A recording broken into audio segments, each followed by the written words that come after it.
And that's life, right? So many things come at us that we feel are so hard, but once we get through them and we look back and we look at the journey and understand that there's always good in the bad, because it's all mixed in. It's not either or, it's all just connected.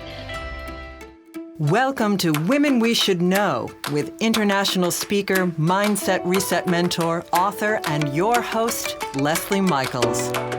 With audacious honesty and candor, the Women We Should Know podcast presents the wisdom and life-empowering insights of women who are the embodiments of innovation and social evolution. Please join Leslie as she shares potent conversations that will inspire your personal and professional evolutions. Welcome back to Women We Should Know, the podcast where we consistently endeavor to bring you the voices and the faces, the creativity and the audacity, the courage and the brilliance of women we may not know, but we should, because these are women who are coloring outside of the lines. They are challenging the status quo by refusing to climb into boxes that were designed by someone else. They are carving new paths for themselves and for all of the females that will come up behind them. And it is always a privilege to be able to sit in this chair and have conversations with them that we get to bring to you. And today we have an amazing woman with an amazing story and history. Mary Jury has had a fairly eclectic, non-linear journey through life. She was a college athlete, single mom, entrepreneur. Women make the best entrepreneurs. And she is now on the journey to coaching, perhaps around grief, and facilitating the Dare to Lead curriculum. And we're going to get to hear more about both of those. In 2010, Mary was T-boned by a car while on her bicycle. Oh, just take a second and let that one land. Thrown 40 feet, she landed on her head. Sustaining substantial injuries, Mary was in a wheelchair for 8 weeks. During that time, her current husband was someone with whom she had only gone out twice. But he came to the hospital, he visited, they got to know each other through Mary's recovery, and he was by her side the entire time. A romance novelist even used their story as inspiration for a book. And isn't that inspiring? Go on a date for 2 times and then he stands by you. They married in January of 2012. On March 17th, 2019, just 7 years later, Mary's mom passed away. 3 weeks later, her 32-year-old son, Ryan, died. And on January 1st, 2020, her 8-year-old niece died of cancer. Mary sold her contract furniture business in January of 2022 and is looking forward to the next chapter. I have long said that women are the definition of resilience. Everyone's talking about resilience since COVID. But women have long been the definition of resilience, and we've known it amongst ourselves. I am so pleased and honored, truly, to be able to introduce you to this remarkable woman. Hello, Mary. Leslie, thank you so much for having me. It's just a pleasure and an honor to be here. I'm really happy that we connected. I am very happy that we were connected. That's another thing women do. They connect their awesome women friends with other awesome women. We love that. I have a little fun thing that I like to do at the beginning of every podcast. I like to ask the guest, what is not in your bio that you'd be willing to reveal to our listeners? We live our lives and we just think they're not very extraordinary, right? We just kind of take things for granted. And, I'm the sixth child out of 9 kids. I've got 5 sisters and 3 brothers, 2 living. A lot of times you tell stories and it's something that people don't know about you, right? And, there's that whole game of 7 degrees of separation from Kevin, who is it? Kevin Bacon. Kevin Bacon, that's right, that's right. So when I ran track for the University of New Mexico, we went to Provo, Utah to run in our conference. And the women's team got second in the nation. And so our coach back in the day, we had this huge party in our hotel room with all the boys and girls on the track team. And it was a dry county, right? So they went and got some beers, I think, and brought them back to the hotel room. And so Kevin Bacon and the 2 other lead actresses from Footloose came to the hotel. They were filming Footloose at the time. Oh my and goodness. They hung out with us for several hours because there was nothing to do in that part of Utah back in the very early 80s. And of course, Footloose became a very big movie a year later released. And so, a lot of people have the Kevin Bacon stories, but I have one which is kind of interesting since, it came from a very unusual experience and connection. So. Absolutely. Oh my goodness. Unquestionably, that is fun. And, really, we look at moments like that. And it's like, oh, here's this big actor or the actor that became famous. And we can kind of forget that they are people. Yeah, They just are people living lives and bored in Provost, Utah. So they're going to go out and hang out with the track team. I think it's amazing. That's just great. You said something I want to touch on and just chat about for a minute before we get into some of the meat. And that is the fact that we live our lives and we don't really consider a lot of what we do or even ourselves to be remarkable. And then occasionally we get to see ourselves through someone else's eyes. And it's a little bit startling sometimes to say, oh, I never thought of me like that. I never saw me through that particular lens. What would you say is one of your significant, wonderful moments of having the opportunity to see yourself through someone else's eyes and realize your significance? My husband and I support an organization that does non-governmental outreach around the world. And we went to Africa, to Tanzania a few years ago, and were able to connect with sustenance farmers out in the middle of Tanzania. And they were so proud of the work that they were doing and being able to share it with us. And one of the farmers was a Muslim man with 9 children.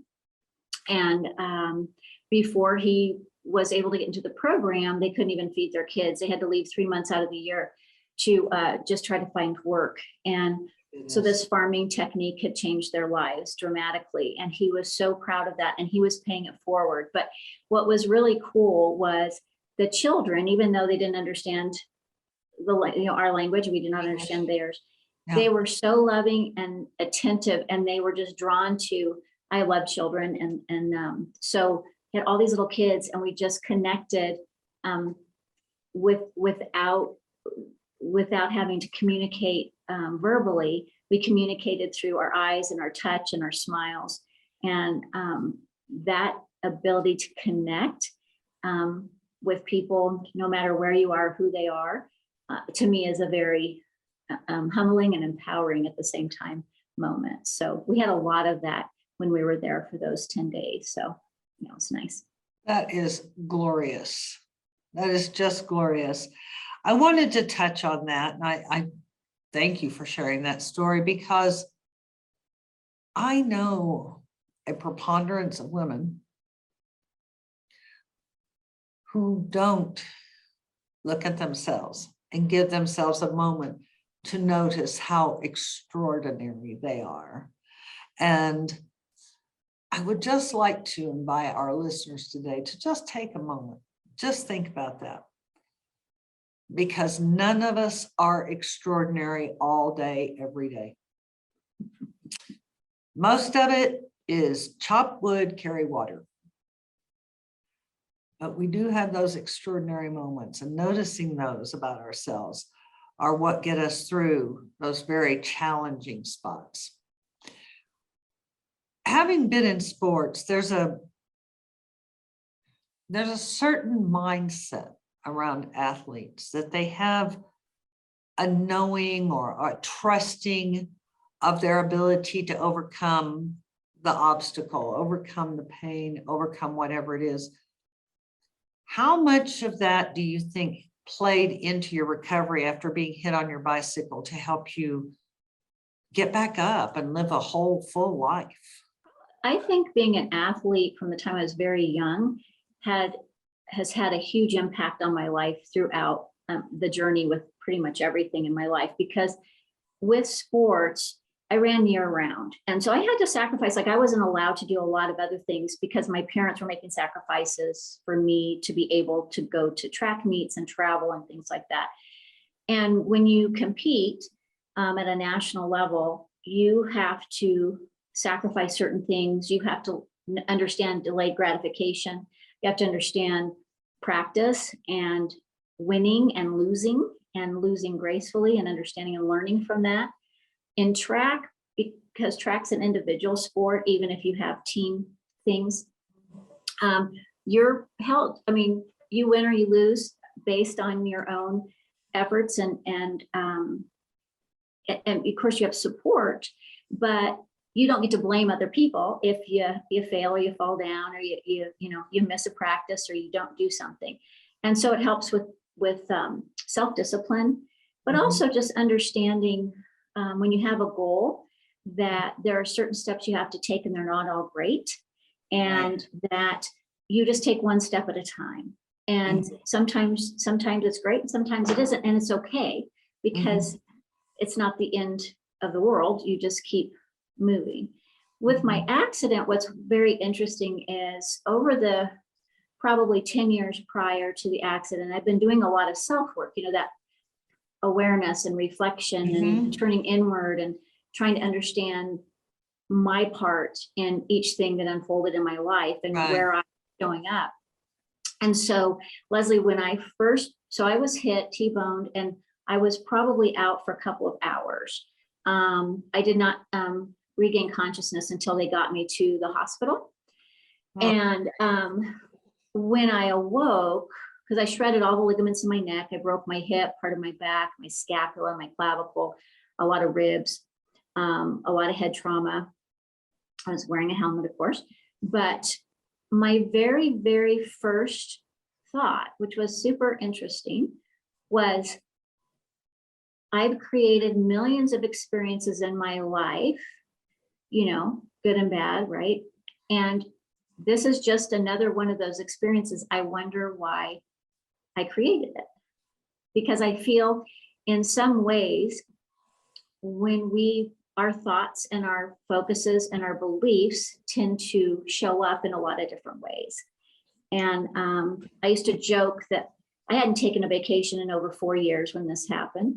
I didn't really feel like I could take the time off. I was a small business owner. And I said that my belief that I couldn't take off and my need for a time off kind of hit each other in that intersection. A painful way of getting the time off. But absolutely. And then I knew I was going to be okay. I knew immediately I was going to be okay, even though I was in a lot of pain. I had a lot of nerve damage. So I had a lot of pain, but it was just calm. I just knew I was going to be okay. And yes, my physical strength and my athletic background, I understand the difference between pain, what kind of pain I was having, because there's a difference, right? Of course Between there is. good pain and not so Right. good pain. Right. And so I just feel that that whole experience was this huge opportunity in many, many, many ways. That is profound. That is profound. And how rare to be able to wake up from that. And your first thought is, I wonder why I created this. I wonder what, and for those out in our listener audience who are saying, that doesn't make sense to me. Pick up a brain science book. Yeah. Well, and it's not bad. I'll caution you about picking up a brain science book. I did, and now I'm a full-on brain science geek. But it'll explain to you why and how what Mary's talking about is exactly true. We choose how we see and experience the world through our neurology. Yes. And it's not what I have to clarify is that it's not about blame or fault. Right. It's because a lot of times people, when you say being responsible for something, that translate into blame or fault. And that's not the experience. It was more, I get to choose what this means for me as I process through it. I don't have to allow, my story can be my own. Yes, you aren't putting guilt on yourself. You're putting power into your own hands. Yes, it's power. Yes, you're taking your power back as opposed to giving it to the circumstance for me. And then the other thing that I thought was, I'm a spiritual being, having a physical experience, because for me that helped. I don't know if it's framing the pain, but it allowed me to see the pain as an observer as much as an experiencer. So I believe that that mindset, and again, this just came to me. This isn't something that I worked. I just showed up. I feel like it was graced upon me. Right. You didn't manufacture it. No, it wasn't an affirmation. It showed up. Yeah. That is phenomenal. And again, women are resilient. We just are. Now, I want to hear about this beautiful, beautiful love story. And this man who you'd gone out on 2 dates, and he's going to show up for the hard stuff right from the get-go. Which is fascinating because my husband's an introvert. He's one of those people that just feels very self-conscious about inserting himself in other people's stuff. And so we were supposed to go to dinner that night. It was Labor Day weekend. And my little sister was flying in, and we were going to drive to Santa Fe to meet her up there. And I was going to go for a 35-mile bike ride in the morning. And so my sister landed. Just a little 35-mile bike ride in the morning. Okay. I'd ridden 150 miles the weekend before. And so, it was early in the morning, 7 in the morning. And so as my sister landed, another sister actually was called to the scene and came to the scene and was in the ambulance and was there with me the whole time, which was very nice to have a big family. So when my sister, little sister got to the hospital, she took my phone and she reached out to my husband and said, Mary's not going to make the dinner tonight. She got hit by a car. And his response was, well, she didn't have to do that to get out of the date. She's like, no, it's really bad. Like it's a serious accident. And so as he tells it now, he couldn't believe how much that bothered, like it really bothered him. Because come on, I mean, for most of us, you'd expect the person to say, okay, well, if you ever get out of that wheelchair, let me know, right. Exactly. Well, of course. It's such a personal thing, right? It's a personal thing, and it's a very big thing to take on, because what if that person doesn't get out of that wheelchair? Yeah. I mean, you have to be realistic in those situations. Yeah. And so he showed up at the emergency room that day. And so what's interesting is he had a really, really horrible, contentious, just terrible divorce, took 3.5 years, and it was brutal. And when I met him, we got set up by a mutual friend. We got along really well, but I thought, he's never going to trust me, and I don't have the energy or the desire to prove to him who I am. It's just, we're probably just going to be friends, because I don't care who I am. He's not going to believe it, and that was okay. And that was okay. I was very happy. Practical of you, Mary. Very well. practical. I had my kids. I already, I had my family. I always felt like, well, finding somebody's going to put up with me is going to be hard. So, I was good and happy. I was very happy and was in a really good place in my life. So when he got in there to the hospital, one of the things that had him shift was my sister Charlotte, who was on the scene of the accident, comes into the room the afternoon of the accident, and she's standing there and she's got a white t-shirt on. She has this huge brown, just her entire shirt's covered in brown. And I'm in a neck brace, I can't move. And I looked at her and I said, "What's on your shirt, Charlotte?" And she goes, "Well, when they were working on you and stabilizing you, they handed your helmet to me and it was full of blood. And so when I took the helmet, it's your blood on my shirt and I haven't gone home." And I said, "What time is it?" And she said, "It's 3." And I said, "Oh, it's way too early for a Bloody Mary." So everybody knew I was going to be okay. Because it sounds like you and your husband had similar senses of humor right from the beginning. Yes, he's got a very dry sense of humor. And then after my surgery, I was talking to my sister, and the little girl that hit me was 18. And so I asked about her. I said, was she there? And she said, yeah, she was hysterical. She was in shock. She couldn't drive. And so I just said, we should pray for her. And my husband was like, "You want to pray for the person who ran you over?" And it was just, she didn't do it on purpose. It was an accident. Right. And so it was it wasn't malicious. No. Yeah. And so through our process of getting to know each other, he got to see you don't fake who you are when you're sitting in a wheelchair, pretty broken up for weeks and weeks and weeks. And so it gave him a chance to let his guard down. So I got to see who he was. And he's a wonderful, caring, loving, smart, funny human being. But we didn't know that because neither of us were in a place to really let that in. And so I truly believe that the accident was a gift that allowed us to put our armor aside, be completely vulnerable, and show up and not worry about anything but being authentic.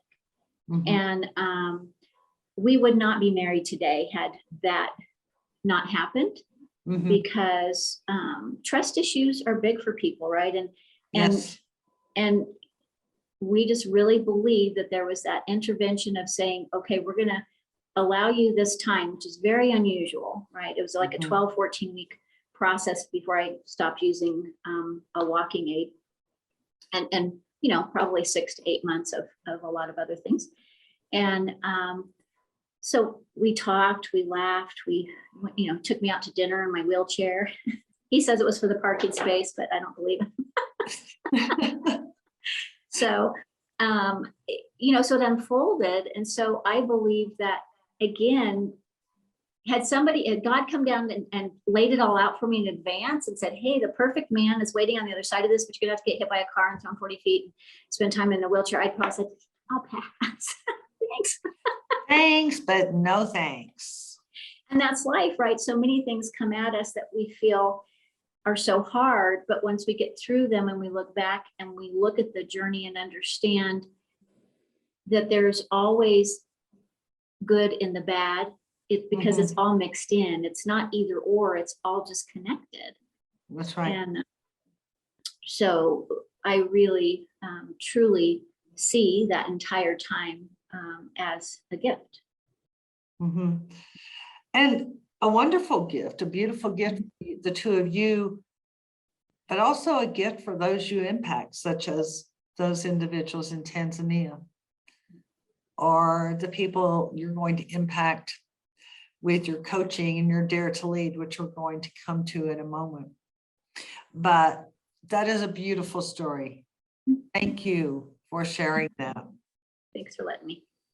Absolutely. Absolutely. I'm welcome to have that here. When you got up, and here you are, you're well, going to get married. What was your point of focus at that point, at that time? As I was healing. Once you were past your 12 weeks, let's say. Sure. Well, I came back to my office 5 weeks after the accident in my wheelchair and my neck brace because I was an entrepreneur. You know, I'm the sole owner of a small business. I had 15 employees. And you're a woman, and women do that. We do. We just get up and get it done. Yeah. And so it was really to just keep moving forward. But what's interesting for me, and I've done this throughout my life, and I feel this is a gift, is that when I have experiences, really negative, really horrible experiences, I mean, like we all do, that as I move through them, I have the ability to look at those things and remember them without the emotion attached to them. And I feel that's a gift. That's a gift. And just see it as part of what's made what's helped me become who I am and continue to becoming, right? We're always growing and unfolding and learning and transforming and growing. And what happened during the accident, I can only describe it as this absolute sense of awe and gratitude from the time I had my surgery after my hip was repaired. And I just had this incredible, deep connection and sense of how fortunate I was to have the help I had, to have the surgeons and the hospital care and the healthcare system and the family support and the friends. And it was literally a state of awe and gratitude that was surreal. And I believe that it helped me put things in perspective from my pain, source from, being in a wheelchair and realizing this is temporary. Each of the things I'm experiencing is an inconvenience because I'm healing. And all of these people that I had to support me, because there are people out there, once you're to a certain place, they just put you out of the hospital. If you have nobody to help you, that's a tough deal. And it's not a comparative suffering thing. It was just this ownership, this awareness of how grateful I was for everything that was unfolding in my life. And so I started my gratitude practice during that process. And I remember the first day that state kind of left me. I was driving to work after I was capable, and somebody cut me off in traffic and I got irritated. I was like, oh, it's gone. that total just peaceful surrender. Oh, good. You're human. It's like, dang it. Pleased to know this. Darn it. But that was a gift too. That was a huge gift. And so I'm just that person that has looked forward and realized that the past is a place to learn from. It's a place to grow from, but it's not a place to live in. And so my past informs me, but it doesn't define me, if that makes sense. I think that is one of the clearest and most helpful ways I've heard that same sentiment said a million ways, and that is so clarifying, and I know our listeners will appreciate it. And I really appreciate you talking to the fact that you just knew you were going to get well, because we were alluding to brain science earlier, or what we think. Of course, I went off down the path, as I am prone to do. But as you were speaking about that, I was remembering studies I read on the placebo effect and how many individuals, stage 4 cancer, given nothing but a sugar pill, but told it was this miraculous new creation. And 3 or 4 or 5 weeks later, they don't have a cancer cell in their body. The power we have in our lives and that emanates from our brain is incredible, absolutely incredible. I'm so grateful for you sharing your application of that. Yeah, and it's a powerful tool that it takes practice, right? I mean, you look at any habits that we have. Every day. Yeah, if you eavesdrop on your dialogue or your monologue that goes on in your head every day, and a lot of times we don't pay attention to it. We ignore it, but it's there and it's affecting us, right? And so that kind of awareness of stopping and saying, what is the story I'm making up? What's the meaning I'm giving that? And is that serving me? Do I like the way that feels? And what else could it mean? What else could I be doing? And it's practice, right? It's not easy. It's not natural. It's not what we're taught to do. You have to want to try that and put it to practice and realize that it's every day you make a choice to do. And some days are better than others, right? And some days we lose it. It's not there. It's out of sync, but that's okay. Right. It is okay. And I love if we just eavesdrop on what our own brain is saying. I love that. That is fabulous, Mary. You should copyright that one. Okay. Listen in, drop it, because boy, do we say some really not good things to ourselves. Oh, we say things to ourselves that we would not say to our worst enemy. And we don't think twice about it. Yep.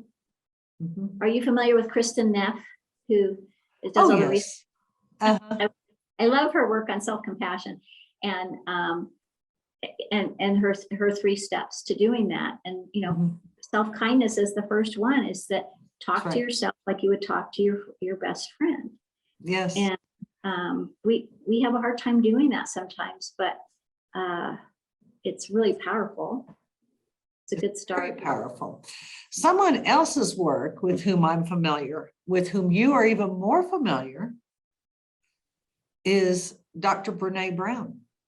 Can you talk to us about that? Now, how did you end up getting certified by Brene Brown to go out and be a facilitator of her work? That is fantastic. Yeah, that was another serendipitous type of thing, right? So her Dare to Lead book came out in I think around the October timeframe of 2018.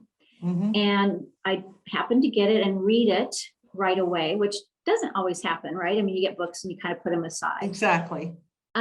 What she offered in that book, or when she launched it, was that she was going to do certified Dare to Lead training around the work in 2019. And so she opened up the application process for a couple of months at the end of 18. That was it. And you had to go on the website, you had to apply. Now, as a business owner, I had been certified in a few coaching, things, but I wasn't a coach. I wasn't a therapist. I wasn't, a lot of the things that were part of that application process.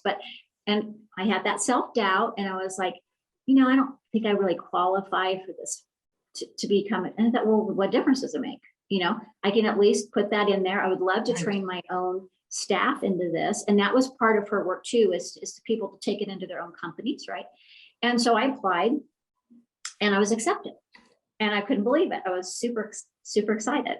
And so in January of 2019, they put out the dates that they would be doing the training. And I think they did 4 trainings throughout the year, worldwide audience of people. They did it down in San Antonio. And what was interesting too is that we had the option to pick one of three of the 4 dates in the year. And I chose September of 19 because I thought, because you had to do a lot of pre-work. We had to read all 5 books and take tests and do different things and prepare before the class. Well, that happened to be the year that my mom and my son died. And they died in March and April. And so her classes had been in April and June and September and I think November. So it just happened that I chose one that I was able to attend with some clarity. And so there were 120 attendees from all over the world in the cohort that I was in. And she's very stringent. She believes in her work. She maintains the integrity of that work. And so we have to constantly do things to maintain that certification. And then she makes sure that anybody going through the program has to put in their assessments so they can make sure that the work is staying in alignment with what her vision is. And she's, I mean, she is what you see in Brene Brown, Dr. Brown's presentations on TED Talks and Netflix, and now her series on Atlas of the Heart on HBO. She's just like that in person. She's very strong boundaries. She's very funny. She's a great storyteller. She knows her stuff. And her work is powerful. It's really powerful. So she's a blessing. When she came on the scene, like just a shot out of nowhere, the timing was incredible. And it was clear that we were all, as a society, as a global society, thirsty for the truth that she had to share. Now, I want to just touch on something significant here. You went into that after losing your mother and your son. So I don't want to put words in your mouth, but I know if it were me, I'd be going into that with grief still. Yeah, grief is such an interesting emotion, right? And each of us, we grieve for a lot of things, right? Not just passing. We can grieve all kinds of things, life stage changes, divorces, job losses, breakups, and things like that. The loss of your child is beyond comprehension or description. Yes. Because none of us want to lose. We don't want our children to go first. We just don't. And you can't prepare for that. And when my son died, I mean, it was, unexpected. It was a freak accident. And again, the work that I've done on myself for years and years and years showed up. Like, it's learning a practice of gratitude, self-reflection, letting go of things, letting things flow as opposed to holding on to them is a work, right? And it's a lot of work. And so when my son died, I had already been doing a lot of that work. And the first, I'd say 3 weeks after his passing, I just went internally inside and just processed, I guess, everything. But so he was driving and went off the road and disappeared. And it took us 3 days to find him. He was in the wilderness and he froze. And I had surgery the day he left. And so it was just a lot of really interesting things. And I came home. He was about 2.5 hours from Albuquerque, where we found him, and his body was recovered. And it was interesting. I went and I just went inward. I just needed my own space. But what I sat and did for 2 hours was wrote all the things I was grateful for having him in 32 years of my life, and all the blessings that he brought me, and all the things that I learned, and what a gift it was that he was given to me for 32 years. And it did not, that does not take your pain away. It softens basically it's like a warm blanket, and it just softens the sharp edges of the grief from a standpoint of balancing the loss with the deep gratitude that he was a gift to me for that time.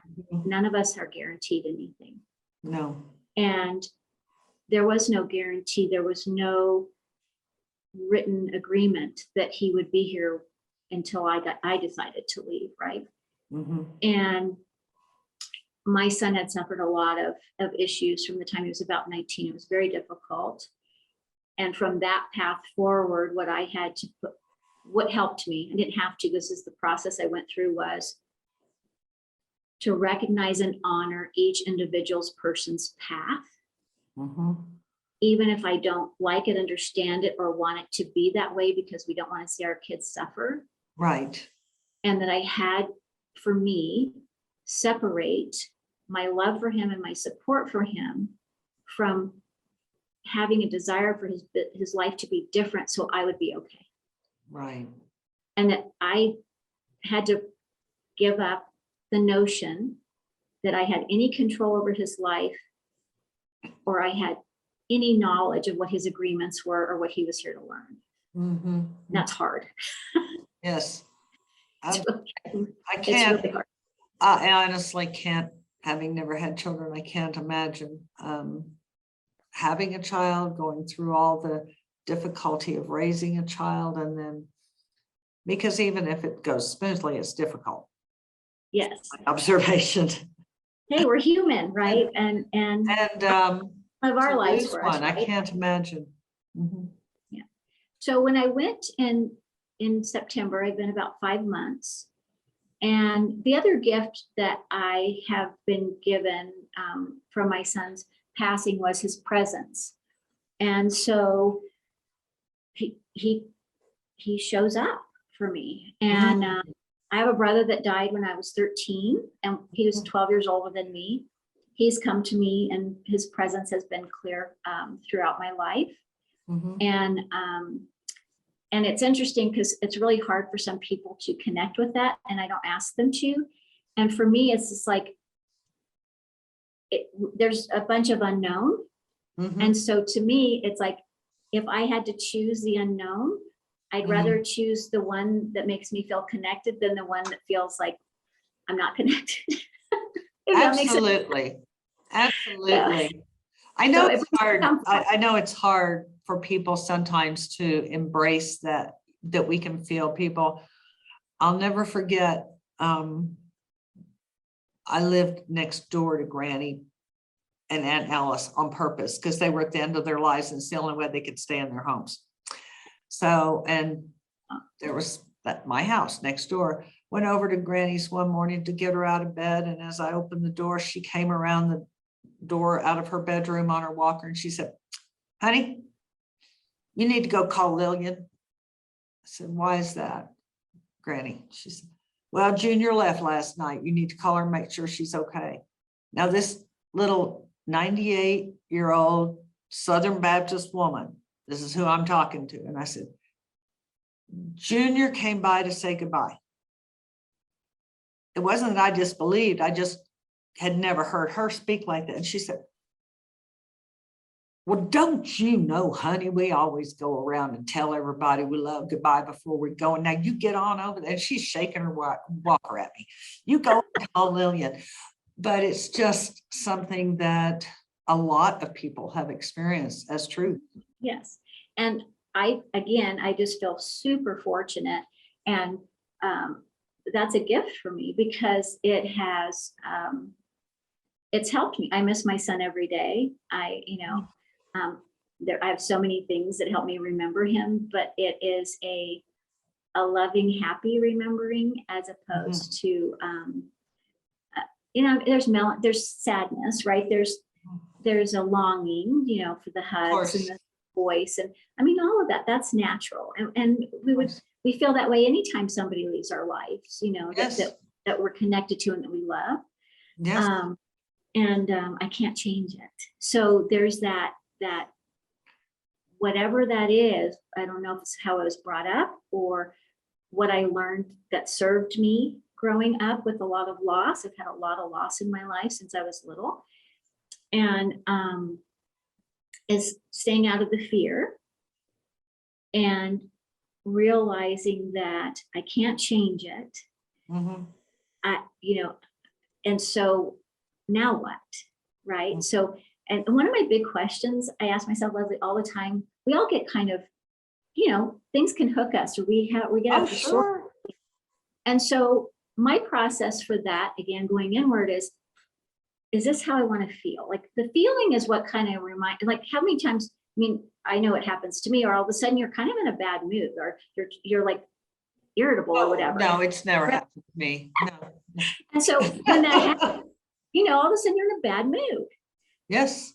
But what I've learned to do For is stop. absolutely no provocation. It's just Yes, like a rainstorm that comes out of nowhere.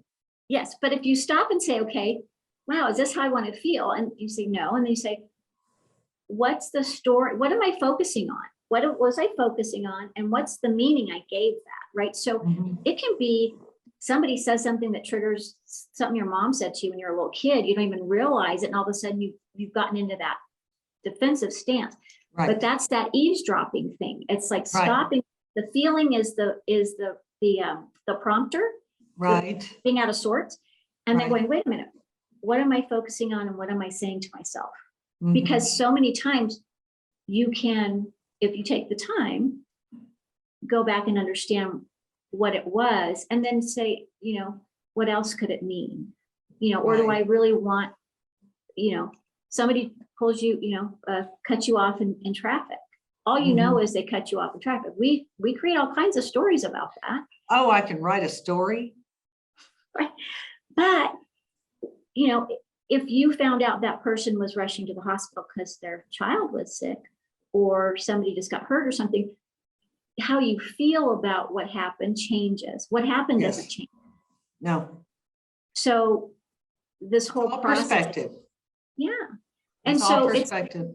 yeah, constantly asking, is this how I want to feel? Right. Mhm. And if it's not how I want to feel, what am I focusing on and what else could it mean? And it sounds simple and it is, but it's not easy. And it doesn't always work. I mean, we're going to get triggered, we're going to have it. But I think the amount of time we stay there is the Mhm. big indicator. If you can move through it quickly, as opposed to hanging on to it and spiraling for days and Right. your story gets bigger and bigger, then that's a win. Yeah, it is a win every time if we can just stop at any point. Maybe we do spiral for a while, but when we stop, that's the moment we win. This has been a wonderful, insightful, brilliant conversation, Mary. As we get ready to close out, when are you going to start offering your coaching then, and all of this wonderful wisdom that you had already attained on your own, combined with what you learned through your certification process with Dr. Brene Brown? Well, with Dr. Brown's work, I'm going to be doing a facilitation for the New Mexico Children's Grief Center. I'm going to work with their people, their staff, to go through this process, it's a lot of hard work, but it's really good. And then also the people that bought my company, I'm going to take their 22 people that are in their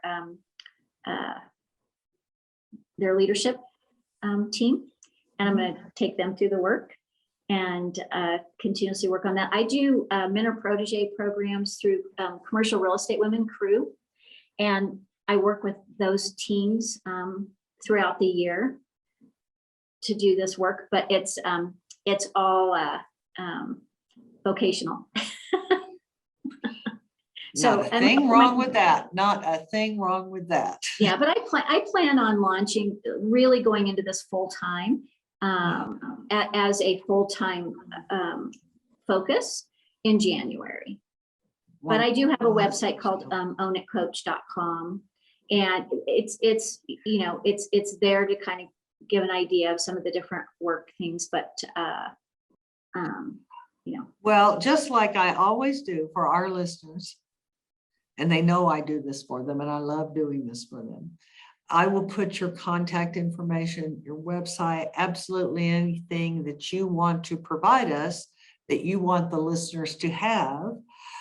You just send that right over to me, and I'll make sure it gets on your program notes, and they will have access to you, be able to follow your work and follow your success, and keep in contact with all the goodness that you're bringing to the world. So thank you so much, Mary. Thank you. This was delightful. I appreciate it. Absolutely. Thank you for tuning in to another episode of Women We Should Know. I completely trust that you got a couple of wonderful nuggets today to put in your pocket and carry forward with you, something that you can take out later and roll it around and look at it and see what it has to offer to you again and beyond. So as you go through your day,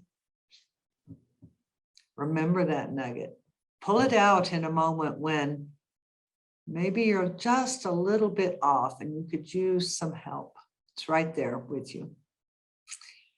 And I will put Mary's information on the program notes so that you can go and retrieve all of that and be in touch with her. And when you do, be sure and like, share, subscribe to this episode, subscribe to the podcast so that you can know every week who our new guest is and what exciting new topic we'll be discussing. And as you do go through the rest of your day, I really hope you will remember that you are stronger and wiser than you know. Thanks for tuning in, everyone. We hope you received inspiration for expanding your own social innovation and influence. Help us inspire others by sharing this episode and leaving your comments over at lesliemichaels.com/podcast. For more tips, insights, and support in creating a fully audacious, professional, and personal lifestyle you love, visit our Women We Should Know community on Facebook.